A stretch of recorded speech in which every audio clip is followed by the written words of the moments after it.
UP के काशी की ज्ञानवापी मस्जिद और मथुरा की शाही ईदगाह के बाद अब दक्षिण भारत के कर्नाटक के श्रीरंगपटना की जामिया मस्जिद को लेकर नया बखेड़ा शुरू हो गया है।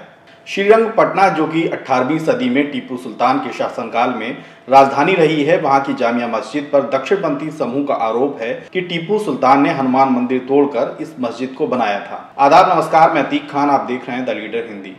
विश्व हिंदू परिषद बजरंग दल ने श्रीरंगपटना चलो अभियान छेड़ रखा है।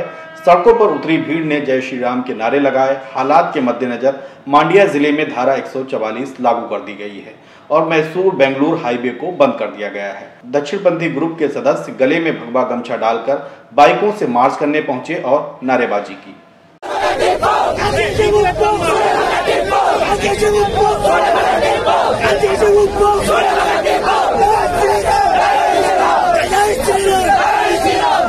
विवाद की आशंका पर मस्जिद के आसपास के दुकानदारों ने अपनी दुकानों पर ताला जड़ दिया है। कर्नाटक के गृह मंत्री आराग्या ज्ञानेंद्र ने बीहिप की श्रीरंगपटना चलो मुहिम को रोकने और कानून व्यवस्था बनाए रखने के लिए पुलिस को हर संभव कदम उठाने के निर्देश दिए हैं। श्री राम सेना के प्रमुख प्रमोद मुतालिक ने राज्य सरकार के प्रतिबंधों की आलोचना करते हुए कहा कि मस्जिद के अंदर एक गणपति मंदिर, एक कुंड और कुआं है। वहां मस्जिद में नमाज पढ़ने और मदरसा संचालित करने से रोकने की बजाय सरकार हमारे विरोध को दबाने की कोशिश कर रही है। ये घटनाक्रम ऐसे वक्त में सामने आया है जब राष्ट्रीय स्वयंसेवक संघ यानी आरएसएस के प्रमुख मोहन भागवत ने हाल ही में ये नसीहत दी थी कि हर रोज मंदिरों में शिवलिंग क्यों खोजते हो। प्रतीकात्मक कुछ हमारी विशेष श्रद्धा थी, ऐसे स्थानों के बारे में हमने कहा, लेकिन रोज एक मामला निकालना नया, ये भी नहीं करना चाहिए। हमको झगड़ा क्यों बढ़ाना है? ज्ञानवापी के बारे में हमारी कुछ श्रद्धाएं हैं, परंपरा से चलती आई, हम कर रहे हैं, ठीक है, परंतु हर मस्जिद में शिवलिंग क्यों देखना?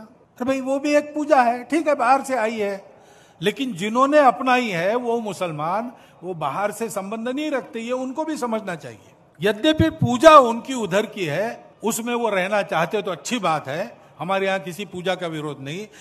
लेकिन उसके बाद भी ये सिलसिला जारी है तो मुस्लिम समुदाय अपनी इबादतगाहों की सुरक्षा को लेकर फिक्रमंद है। कर्नाटक में पिछले साल दिसंबर से धर्म की बुनियाद पर नफरत का लावा धधक रहा है। मुस्लिम छात्राओं के हिजाब पहनकर कॉलेज में आने पर रोक लगा दी गई। छात्राओं ने प्रदर्शन किया तो उनके विरोध में दूसरे समुदाय के छात्र खड़े हो गए और वे भी भगवा गमछा डालकर कॉलेजों के बाहर प्रदर्शन करने लग गए। कर्नाटक में अभी भी हिजाब को लेकर मुस्लिम छात्राओं को स्कूल कॉलेजों में प्रवेश से रोका जा रहा है, तो उधर मस्जिद दरगाहों पर मंदिरों के निशान तलाशने की बेलगाम मुहिम जोर पकड़ने लगी है। अजमेर की विश्व विख्यात दरगाह ख्वाजा गरीब नवाज पर भी ये दावा हो चुका है।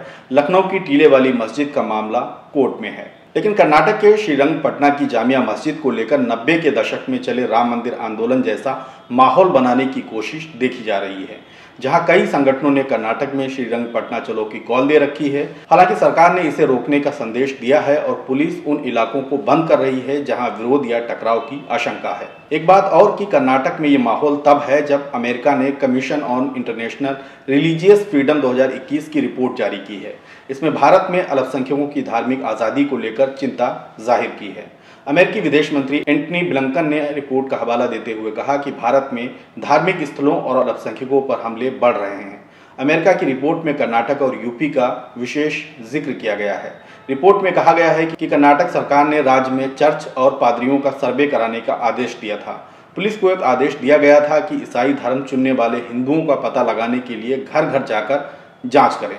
रिपोर्ट में इस फैसले को धार्मिक स्वतंत्रता के खिलाफ बताया गया है।